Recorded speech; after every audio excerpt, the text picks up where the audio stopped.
आज हामी यो पोर्कको अचार बनाउँदैछौँ। यो चाहिँ हाम्रो 4.562 ग्राम भनेपछि 4 किलोको पोर्क छ। हामीले चाहिँ युजबाट लिएर आएको। यसलाई चाहिँ हामी चाहिँ अचार बनाएर डब्बामा राखेर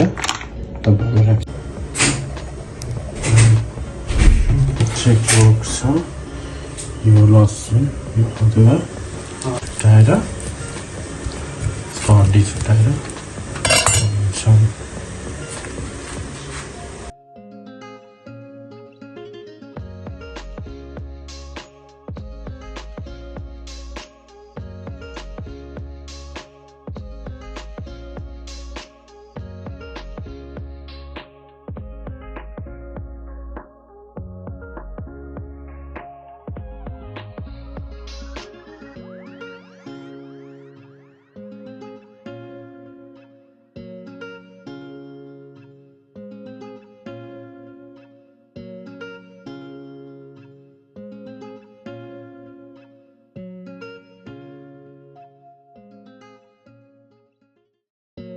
मासु चाहिँ रेडी भएको छ, देख्न सक्नुहुन्छ। हामी पिस गरेर राखेको मासु। अब यहाँ चाहिँ हामीले तेल खराएको छ।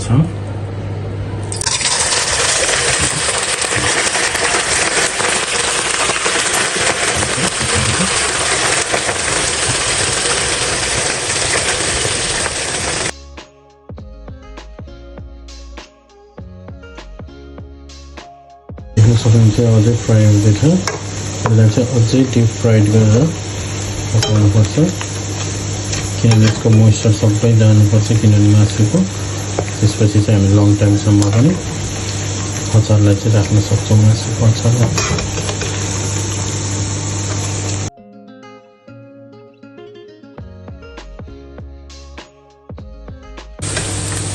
हाम्रो त्यो पोर्क चाहिँ मजाले फ्राई भएको छ। यसलाई चाहिँ हामीले चाहिँ निकालेर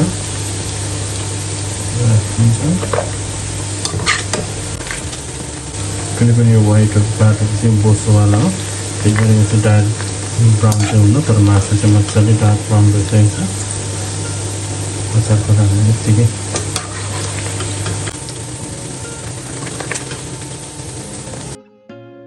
यो मासु चाहिँ फ्राइड भएर रेडी भएको छ। त्यसपछि चाहिँ हामी यसमा चाहिँ अघि हामीले काटेर राखेको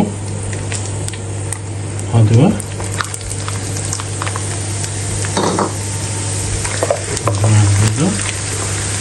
छिन्चलाएपछि लसुन हाल्छ।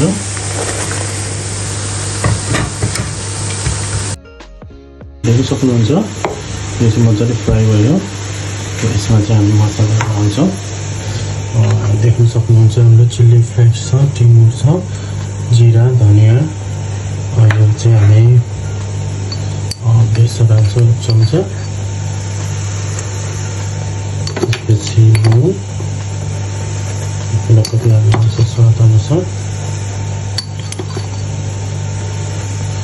नुन हालेपछि यो मिट मसला पनि हालिदिन्छौँ। त्यसपछि यहाँ छ गरम मसला।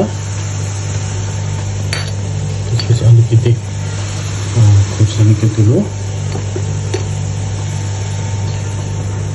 त्यसपछि यहाँ हामीले यो चाहिँ जिराको धुलो,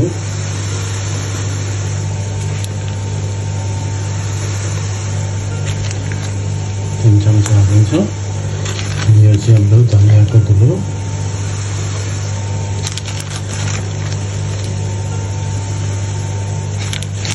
पनि 3 चम्चा हालिन्छ।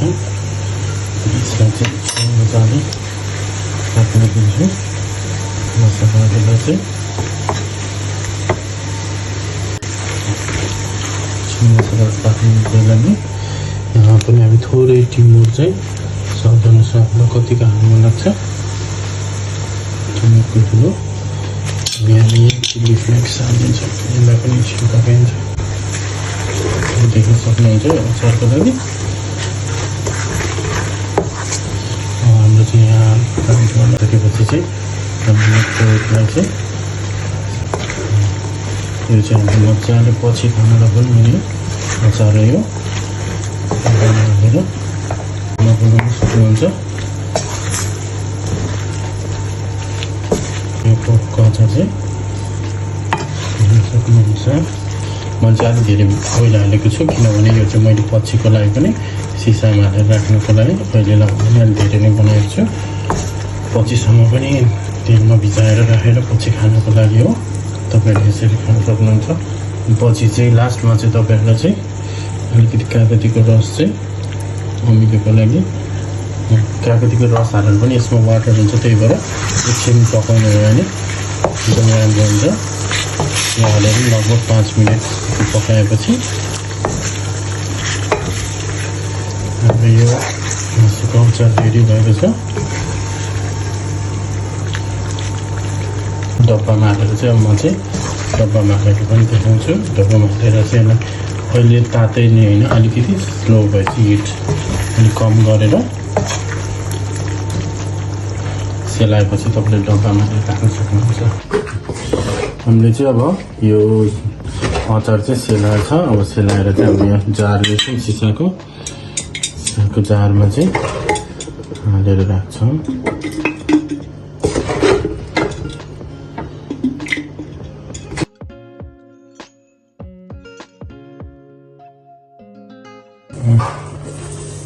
हाम्रो अचार चाहिँ रेडी भएको छ